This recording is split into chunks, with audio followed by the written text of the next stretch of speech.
If you want it, you can go for that. That's some deep shit right there. I love this movie, damn it!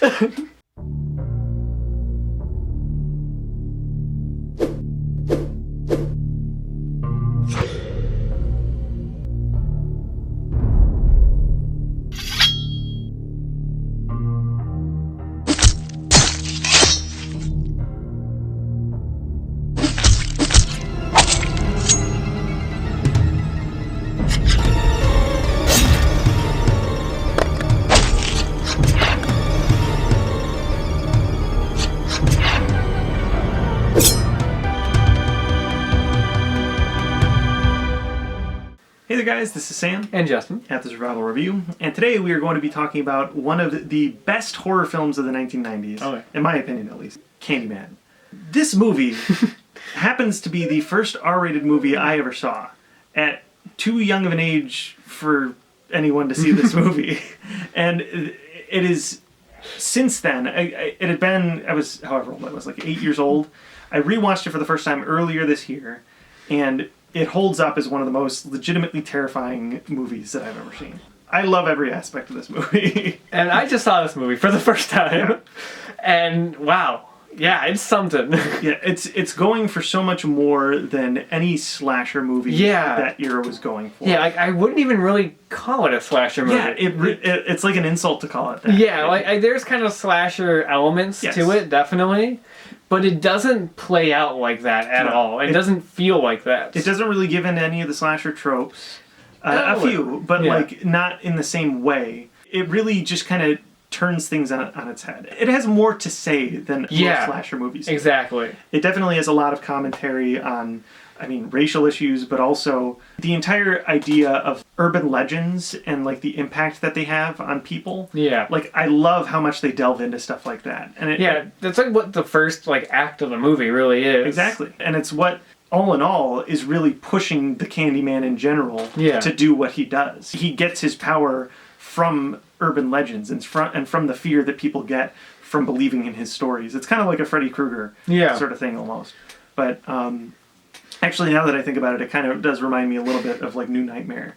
In some respects. I can see that. Part of the thing that connects me to this movie is the setting. We're both from the Chicago area. Yeah. And this movie really uses the Chicago, this is in Cabrini Green, which was, at the time, it doesn't really exist anymore, but at the time was a pretty crime-ridden part of Chicago. It uses that, but takes it and turns it into like a gothic landscape. Yeah. Like the abandoned buildings and like all this, the art, like the graffiti art, that iconic image of his face and her walking out of it. Yeah, the set design is amazing. It's so like grand, and I think a lot of that is also lifted up by the score by Philip Glass. Yeah, for the score of this movie, it's something I don't think I ever have said about a horror score, but it's beautiful. Yeah, it is legitimately beautiful. Yeah. Like it, like I said, feels like this gothic epic. Yeah, it really does.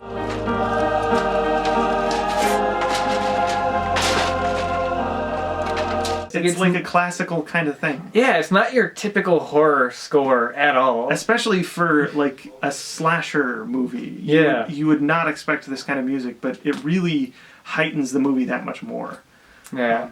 So I guess we should get into the plot of the film. The plot revolves around our character Helen, who is a college student who is doing her thesis on urban legends and how they affect people. She basically spends the movie trying to like debunk this urban legend that she keeps hearing about the Candyman. Yes. Which is this character that keeps getting brought up in the Cabrini Green area. Basically, it's set up like if you look in the mirror and say the word Candyman 5 times, he will appear behind you and kill you. Yes, and that's the opening of the movie, is you get this scene, which first of all, I love that it's Ted Raimi in the scene as a bad boy. Okay, yeah, we have to talk about that.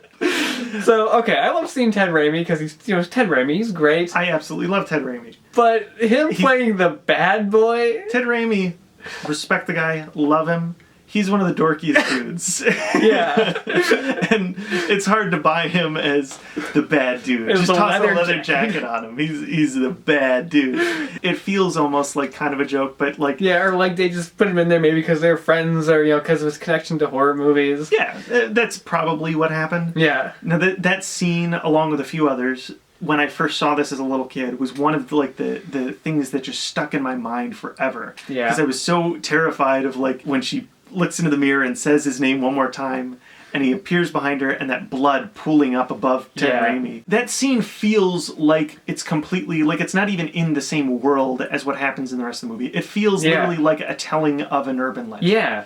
And that's why I don't mind the whole Ted Raimi thing as much. Because it feels like a story in itself. And it's just such a great way to start off the movie. But there's a lot more to Candyman as a character. Basically, his backstory is that he worked on a farm and he fell in love with like the farmer's daughter, who was white, and he's black. And of course, at the time, they didn't take kindly to that. And so they did like such awful things to him. They covered him with honey and forced bees to sting him to death. And they cut off his hand as well. Which is why, as the Candyman, he has a hook for a hand, this gristly, rusty hook. It's you see it like dug into the like stump of a hand. It is so believable, and it is so terrifying, and like in the one scene where he actually uses it, it's such like a crunchy, awful, like horrifying weapon of death. But also the fact that he has this open rib cage and bees just come out of it, and bees come out of his mouth. Oh yeah. And another image that was seared in my mind when I was little, because he actually had bees in his mouth. Like, what I like about this movie is that the plot, you don't really know where it's going to go. Yeah. Like, I watched this movie, I didn't really know, like, what the story was. And there's, like, moments in the movie, like, because Candyman targets Helen. And he basically starts messing with her and ends up, like, killing a bunch of people, like, that she knows. That's kind of the slasher-y element of it. Yeah. But, like, the scene, like, when he first encounters her and they talk, and then all of a sudden she wakes up in the apartments that she visited earlier with this lady and her daughter who are like, really nice to her, and she wakes up with like blood all over her. Yeah. Like my reaction was just like, oh crap. Like that's what was going through my head. I was like, oh no, I see what's going on here. And like of course she immediately picks up the knife because she hears screaming. And I was like, no, I know what's gonna happen. And basically she gets blamed for like what happens in there because the lady's kid gets kidnapped and their dog gets decapitated, and now her fingerprints are on the knife, and so she gets accused of that crime. Yeah. And then basically like that's what keeps happening is like she keeps getting like accused for these things and basically ends up being put into a mental hospital and everything, and like I just didn't expect the movie to go in that direction. Yeah, and it's a really like because that kind of covers this sort of cliche, I guess you would call it, that bothers me, and it doesn't bother me too much because I can, suspend disbelief. But in a lot of slasher movies, you have these characters who are like the lone survivor of all these people dying, and then they're like, oh, what happened? Those people should be the people that get blamed. Yeah, actually, yeah. If you're off at a summer camp and all of your friends get killed and you're covered in blood and you're there, you'd probably be the one that gets blamed. And I like that Candyman kind of goes into that and uses that as a plot point to Candyman toy with her. Like the atmosphere in this movie is great. There's a lot of great tension. Like the first scene of them visiting the like apartments. Like, I was just kind of on the edge of my seat, and not really because of the horror element, but because, like, they were saying, like, how dangerous and, like, crime-ridden it is. I was like, no, is something gonna happen? Yeah. I was uncomfortable watching that whole first scene of them going into, like, the derelict apartments that's all run down, because that's where, like, one of the murders happened that people think the Candyman did. Yep. And walking through that just, like, destroyed apartment, like, first it looked amazing. Yes. But I was just nervous. I was like, is something gonna happen? The whole scene is so, like, full of tension. Yeah. And every scene that has the Candyman in it. Yeah. There were two big things that scared me about the Candyman when I was little. One is his voice and the sound design of it. Helen, I came for you. It's not just that Tony Todd's voice is deep and it is. Which it is, but it's also that it's like in the forefront of everything. So he'll be like off 30 feet away and you just hear him, and it's like he's right there speaking directly into your ears, and it's like so creepy because that scene where she's coming into the parking lot, she's like confident with herself because the Candyman was just this gangbanger guy and we've got him arrested, and I've debunked the Candyman. Well, most of the reason that the Candyman toys with her the whole movie anyway is because she's demystifying him, and that's his whole thing, is that he gets power from being this urban legend that people are terrified of. So he's in the parking lot after that. Yeah. And God, that scene. Well, Tony Todd is just this big, imposing figure because he's like so tall, and he just like he's intimidating just to look at him. So him being this like urban legend, like mystical type of thing, makes him even scarier. Yeah. Especially a guy with a hook for a hand. Yes. A hook for a hand and bees coming out of his chest and mouth. I will say, if I have a problem with this movie, I do feel in the first act they kind of overdo it on the fake out jump scares. Sure. In the first act. I felt there was a little too many of those in the beginning there. Like, I'm not sure if that was the studio being like, oh, there's not a whole lot of horror going on in the first act of this movie. Maybe we should add a little bit, but... Could be. It didn't, like, really take away from the movie too much. That was just a little thing I was like, eh. Come with me and be immortal. The second thing that scared the hell out of me is it's kind of a subtle thing, but it's the fact that Candyman, he's not like this creature of the night. He does things not only like during the middle of the day, but also like kind of just in public. Yeah. You're not really safe anywhere from the Candyman, which is really, there's not a lot of slasher villains that are like that. It's always when you're off on your own. And this movie, it is kind of when she's off on her own, but it's still in the middle of a public parking lot in the bright daylight. Or the scene in the mental hospital. Yeah. She's talking to the doctor. She's in a room with this guy. Yeah. And he's just like, can you tell me who really did it? Like, what's really going on? She's like, oh yeah, I can tell you. And she looks in the mirror, says Candyman 5 times, and you're like, oh, I wonder, nothing's gonna happen, right? Yeah. All of a sudden, Candyman just pops up behind the dude, just guts him, like, basically from behind, and you're just like, what the fuck? So gruesome. Yeah, it is. So terrifying.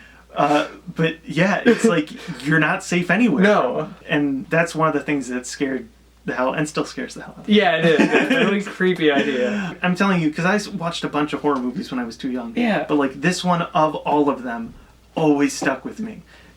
And I hadn't watched it in well over a decade, and there were scenes that I was like, I remember this, every ounce of this. So yeah, overall, this is just like a really unique, well-crafted horror film.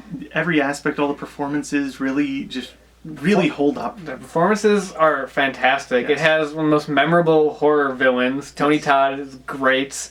The score is like one of the best horror scores ever, and just an amazing score in general. Like I can't say enough about how great that score is. I was literally listening to it on the drive home from work today.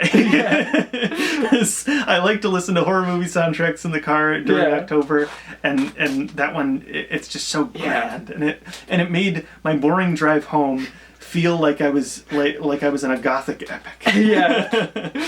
And it sticks with you. Yes, it's one that stuck with me even after not having seen it for years and years and years, well over a decade, and coming back to it. I feel bad that I just saw it like now recently. Yeah. It's that good. But I feel like there's a lot of people who haven't seen this one. It's kind of like during the 90s, horror was in a decline. Yeah. And nobody really wanted to watch slasher movies from then. It's one of the surprising gems from that era. It's one of the most memorable movies in the 90s as far as horror goes, for me. Oh, yeah. And I highly recommend it to all of you. And just in general, it's very memorable and a great horror film. Yep. I might be overselling it, but I friggin' love it, so... I don't think you are. It's definitely something, yeah. I highly recommend it to all of you guys. Yeah. And I think that's about all we've got to say about Candyman. Yeah. And until our next horror review, see you guys later.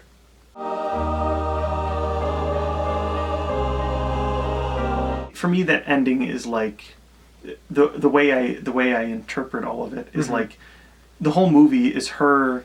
like trying to debunk these horrors and debunk these stories, and that's kind of like her avoiding the horrors and the awful things in her life, like her husband cheating on her and just the shitty stuff like that. And when she finally gives in to all that stuff, she is becoming her own. Fuck, that's deep. I don't know. If you want it, you can go for that. That's that's some deep shit right there. I love this movie, damn it. I'll leave it. I don't need to get all philosophical in a Candyman review.